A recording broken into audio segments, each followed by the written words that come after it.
What's going on, guys? Welcome back to my YouTube channel, and we're going to be going over why Wiz, the popular startup company, turned down a $23 billion acquisition from Google. Now, me personally, I wouldn't pull down a deal that made me $23 billion richer, I guess, but there is more than what meets the eye, and this is a very complicated situation. So if you want to find out more, subscribe and cue the intro.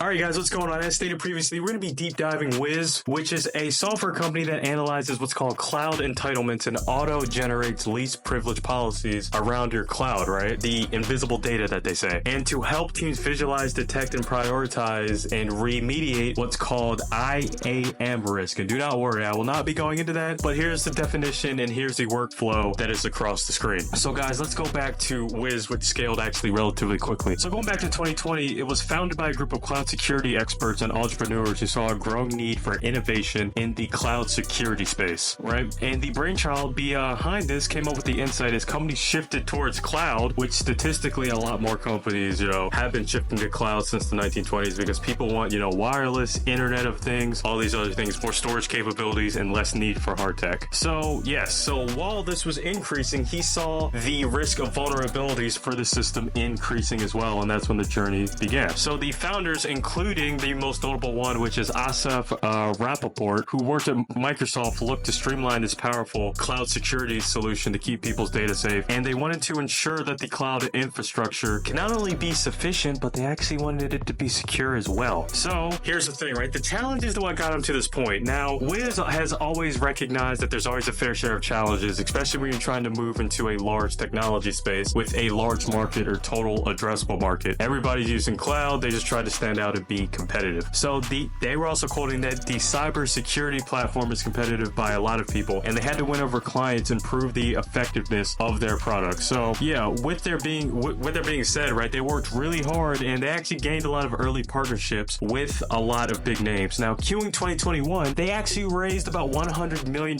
in Series Seed funding, achieving a valuation of over $1 billion. Now, if you know why that's important, that puts you in what's called the unicorn status, which means you have what's called product to market fit, and you're a public company that can now go public and trade stocks, right? So this investment allowed to further their platform and expand their team not only to the US but globally as well. So with that being said, the model for Wiz is a unique approach which gives the users visibility simply and dubs it down to the end user and sets them apart from traditional models. So this goes good for organizations also looking to transition into cloud as well. So yeah, with that being said, right, we are now back in 2024, right? It was this proven giant that was actually looking to be acquired by Alphabet and Google. But what the crazy part about this is that now they actually turned it down. Now, anybody with a brain would know that, turning down $23 billion, it's either the dude might be mentally insane or there might be a good reason for it. So let's talk about it, right? So they want what's called strategic independence. Now, if you go to any of my other videos, right,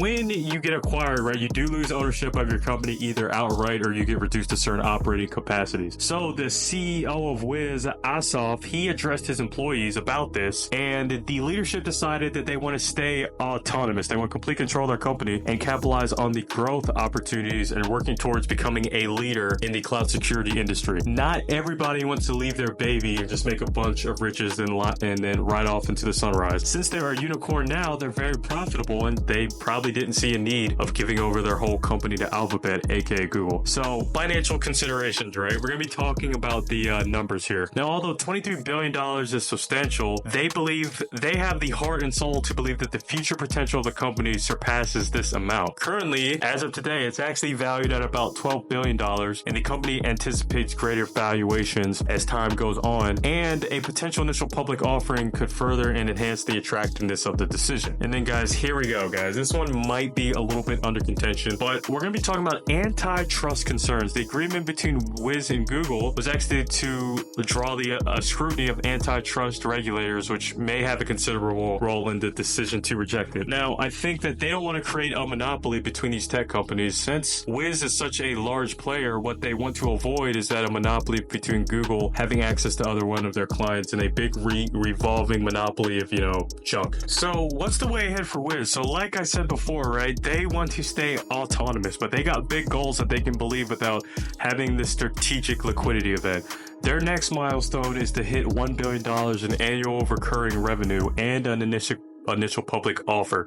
Now, fact check on what I said before. Just because you reach unicorn status, like I mentioned, $1 billion valuation doesn't automatically mean that you get to get put on the public market.